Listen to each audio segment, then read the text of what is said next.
हज़रत अस्मा बिनत अबी बकर सिद्दीक फरमाती हैं कि नबी पाक सल्लल्लाहु तआला अलैहि वसल्लम ना हरम शरीफ में दाखिल हुए, अयाम मक्का में, मक्के के दिन थे, हुजूर हरम मक्का में दाखिल हुए। काफिरों ने, अबू जाल ने पहले से साजिश की हुई थी। जैसे ही हुजूर अंदर दाखिल हुए तो शोर करने लगा, कहने लगा ये तुम्हारे बुतों को बुरा कहते हैं और तुम्हें शर्म नहीं आती, ये तुम्हारे माबूदों को गाली देते हैं, माज़अल्लाह, ये बुरा कहते हैं, मैं ख्याल नहीं आता। लोगों को इश्तियाल देने लगा। लोग मुख्तलिफ जगहों से इकट्ठे होकर हुजूर के गिर्द जमा हो गए। आपने कहा है कि बुत झूठे?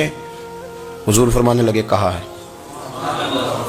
आपने कहा है कि ये कुछ नहीं कर सकते? फरमाया कहा है। आपने कहा है ये कोई नफा नुकसान नहीं देते? हुजूर फरमाने लगे कहा है। रसूल कायनात सल्लल्लाहु अलैहि वसल्लम से जो सवाल पूछा हुजूर ने बयान किया। चारों जानिब से वो नबी करीम पर टूट पड़े, माज़अल्लाह, मारने लगे। हजरत सिद्दीक अकबर घर में बैठे खाना खा रहे थे। किसी ने कहा अबू बकर वो तो हरम में हुजूर को मार रहे हैं, न सर पे टोपी न पैरों में जूता। अबू बकर दौड़े, सर पट दौड़े, भागे। हुजूर जमीन पे लेटे हुए थे, वो तकलीफ दे रहे थे। हजरत सिद्दीक अकबर ने 2 को पकड़ के इधर फेंका, 4 को उधर फेंका, 5 को उधर फेंका। एक जुमला बार बार जुबान से कहते, जालिमो उन्हें मारते हो जो तुम्हारी निजात का सामान लेके आए, उन्हें तकलीफ देते हो जो कहते हैं अल्लाह मेरा रब है, उन्हें मारते हो, शर्म नहीं आती। अब उन्होंने हुजूर को छोड़ के तो जनाब सिद्दीक अकबर को मारना शुरू किया। हजरत सिद्दीक अकबर, उकबा बिन अबी मुईद, उतबा उतैबा, इनके हाथों में जूते थे। आजकल जूते वो नहीं होते जो उस जमाने में थे, जूता होता था लकड़ी का, खड़ाओं कहते थे। वो जूते पकड़ लिए और जनाब सिद्दीक अकबर के सर पे मारने शुरू किए। सर पे जूते लग रहे हैं, लगते जा रहे हैं, खून बहता जा रहा है। हजरत सिद्दीक अकबर ने बाजू खोले हुए बेहोश होके गिरे। हजरत अस्मा कहती हैं मेरे वालिद को लोग घर लाए तो सर भी सारा लहू से भरा हुआ था, चेहरा भी सारा लहू से भरा हुआ था। इश्क ते अग दोवें एक बराबर, इश्क ते अग दोवें, इश्क ते अग दोवें एक बराबर, पर इश्क दा सेक बधेरा। अग ते साढ़े कख ते काने, इश्क साढ़े तन मेरा। अग दा दारू मीह ते पानी, कोई दसे हाँ भला इश्क दा दारू केड़ा।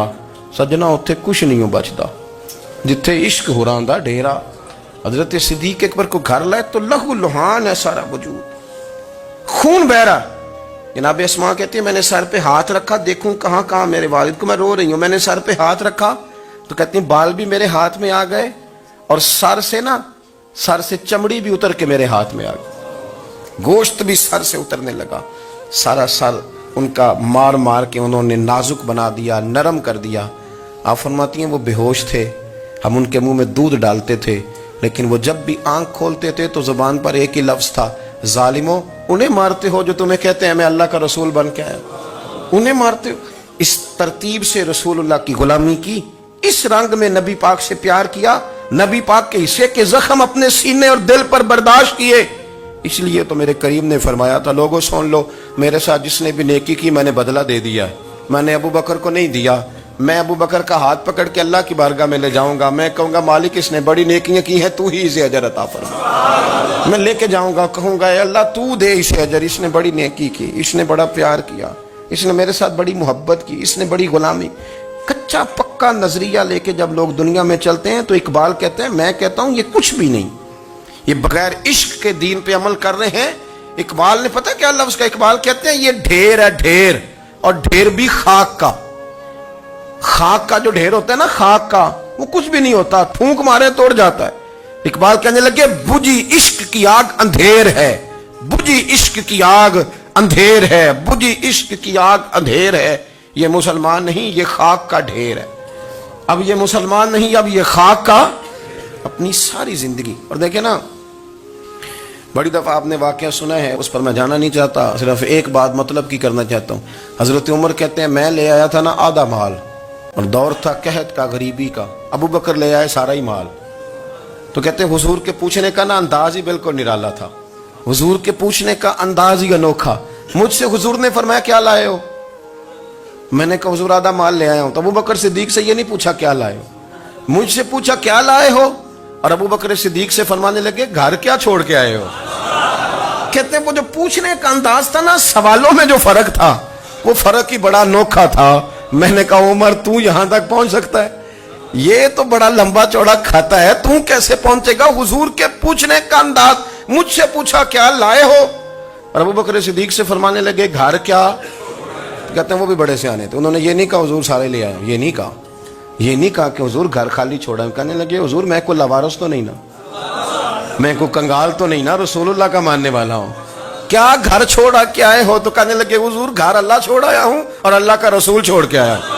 حضور بھرا ہوا ہے میرا گھر, بھرے ہوئے ہیں میرے خزانے, میں کوئی کنگال ہوں؟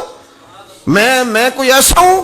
میں محبوب کریم کا غلام, بھرا ہوا گھر چھوڑ کے آیا ہوں, خدا بھی میرے گھر میں اور رسول خدا بھی.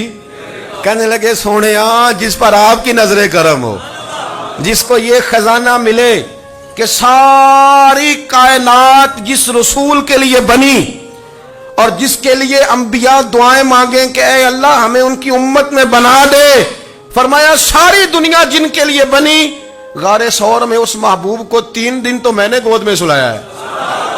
جن کے لیے سارا کچھ بنا وہ سارا خزانہ تو میری گود میں ہے, تو حضور میں کوئی کنگال تو نہیں نا, وہ سارا کچھ تو میرے پاس. حضرت رومی نے لکھا ہے کیسے ابا جب عشق میں جاتے تھے تو وجد بھی کرتے تھے, وجد بھی, لیکن یہ بھی اس کو ہوتا ہے نا جس کا کوئی ہو.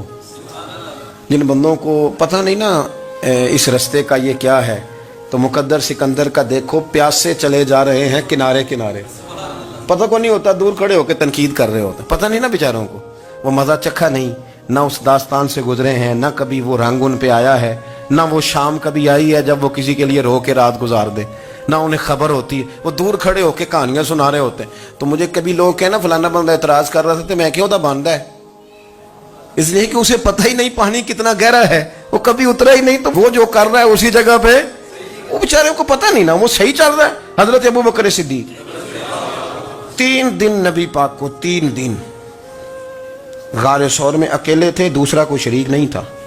یہ کسی اور کے حصے میں نہیں آیا, یہ کسی اور کے حصے میں, کسی کے حصے میں نہیں آیا.